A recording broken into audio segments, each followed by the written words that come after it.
Viral ngayon ang Mark Mercado brownout video matapos mawala ng kuryente habang siya ay kumakanta sa isang singing competition sa Tarlac.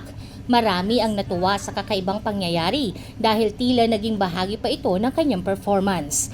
Kasali si Mark Mercado sa ginanap na The Voice Estepona 2026 sa bayan ng Pura noong May 13. Habang kinakanta niya ang bulag, pipi at bingi ni Freddie Aguilar, biglang nagdilim ang paligid dahil sa rotational brownout ng NGCP.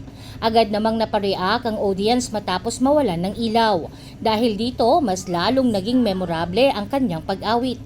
Ibinahagi mismo ni Mark ang video sa social media. Nilagyan niya ito ng caption na pambihira, literal na dumilim ang paligid. Dahil dito, mabilis na kumalat online ang video. Mayroon na itong mahigit 700,000 views, higit 9,000 reactions at lampas 3,000 shares sa Facebook. Bukod dito, marami ring netizens ang nagbigay ng nakatutuwang komento tungkol sa insidente.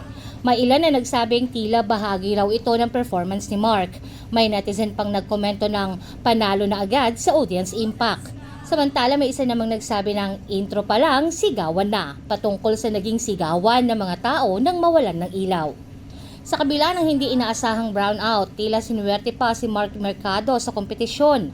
Sa pangalawang video na kanyang in-upload, makikitang itinanghal siyang panalo sa naturang singing contest. Dahil dito marami ang nagsabing naging lucky charm pa ang bigla ang pagkawala ng kuryente.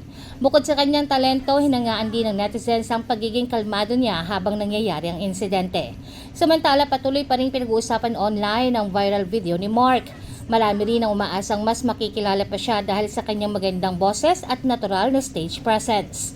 Gayunpaman, kakaiba ang naging dating ng viral video ni Mark Mercado dahil naghatid ito ng aliw sa maraming netizens. Pinatunayan umano ni Mark na kahit may aberya, pwedeng gawing memorable ang isang performance basta may tiwala sa sarili at dedikasyon sa pag-awit. Jovelyn Astrero para sa Balitang Unang Sigaw.